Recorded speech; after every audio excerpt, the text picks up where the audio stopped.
So then I came on my visit and I met all the lovely girls on the team and just had such a blast. And I could just tell, I was like, you know what, like, if soccer doesn't work out for me, like, I'm gonna have lifelong friends here. Like, I'm gonna be going to all their weddings. I'm gonna be cheering them on, doing, you know, whatever they end up doing. Like, I just knew, like, this is a place that I want to end my last 2 years of playing college soccer. This is Between the Lines with Abbi Sine. Today we have Mackenzee Vance, midfielder / forward on the BYU women's soccer team.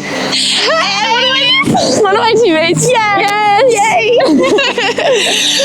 Okay. First of all, it's freezing.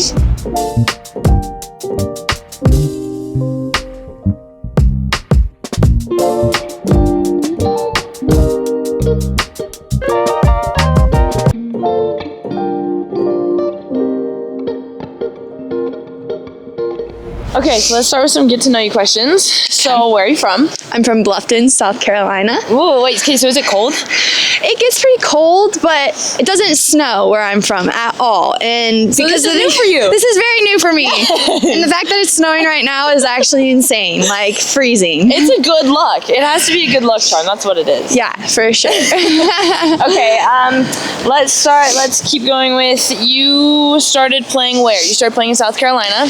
Yes, so I played for a club in Savannah, Georgia. Okay. And then once I got around 13, 14, I ended up going to Jacksonville, Florida. Yep. So that was about like 2.5 hours away from where I lived. And I would travel there every single day for like 5-6 years. I can imagine. So, yeah. Homework in the car, had to pick up food on the way. Yep. And sleep in the car. You? My dad, bless that guy. Shout out to Dad. Shout out to Barry Vance.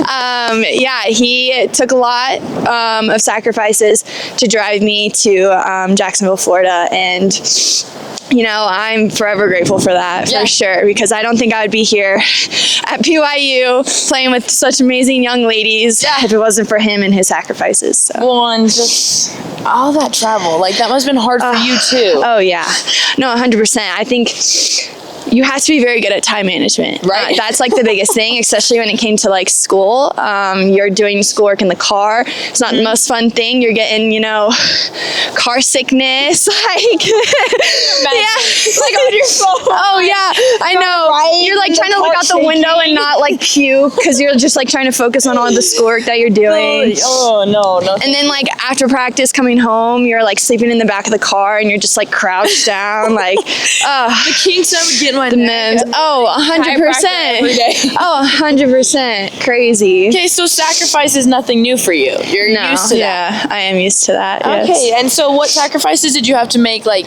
moving from UCLA coming to BYU? Because that must have been a hard transition. Because you originally went to UCLA, and that's how many years did you do there? 2? 4. Okay, so I was way off. I did all 4 at UCLA. Okay, so then it was a big sacrifice to come here. How did you manage that?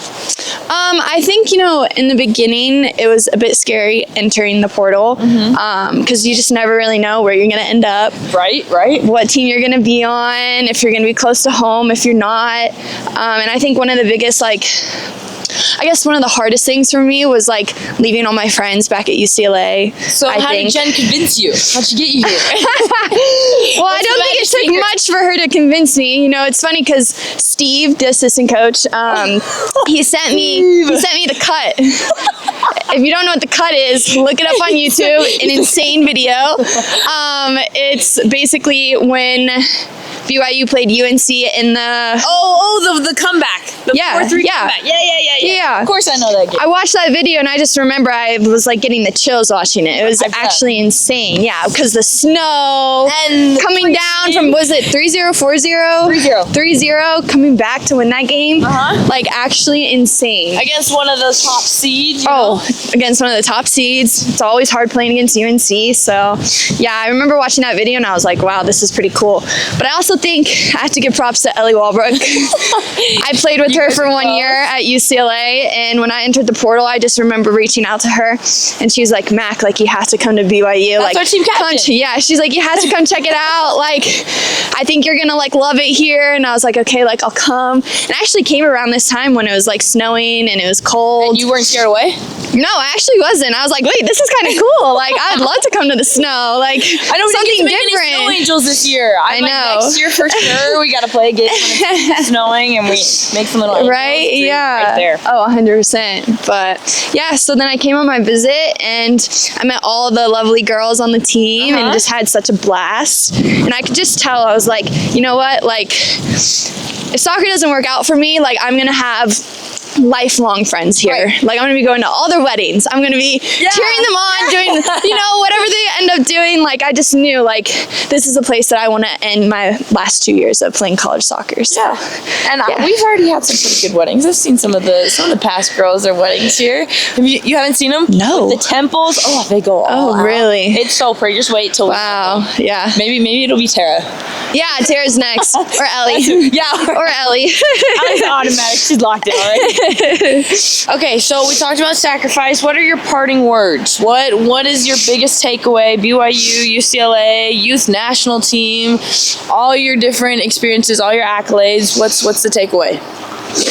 I think the biggest takeaway is just like self-belief and confidence. I think it's so important as a college athlete. You go through so many ups and downs that like you just have to believe in yourself and know that like no matter what you endure through all of those ups and downs, that like you are the best person, best player that you can be on and off the field. And I think having that self-confidence will just carry you along the way. And I think it'll just make you a beautiful person inside and out. Yeah. And that's awesome that you think that and you're not a member, but like you still have this, there's a plan for me. There's an end goal. I'm going to get there, but you know, nobody else can do it for me. I got to believe myself. Yeah. And going off of that about like Jesus Christ and all of that. I feel like here at BYU, what makes this such a great program is that everybody believes in like one common thing, and because of that, like they just are all so determined, so focused on everything, and they want to make everybody around you like a better person, a better soccer player, whatever it is that you're doing. And I think that is just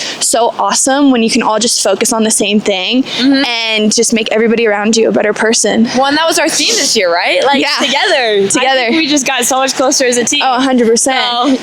It's Mackenzee Vance. Love you. Thanks for coming on the show with me today. I'm Abbi Sine. Thanks for watching Center Street Media Between the Lines. Good to see you.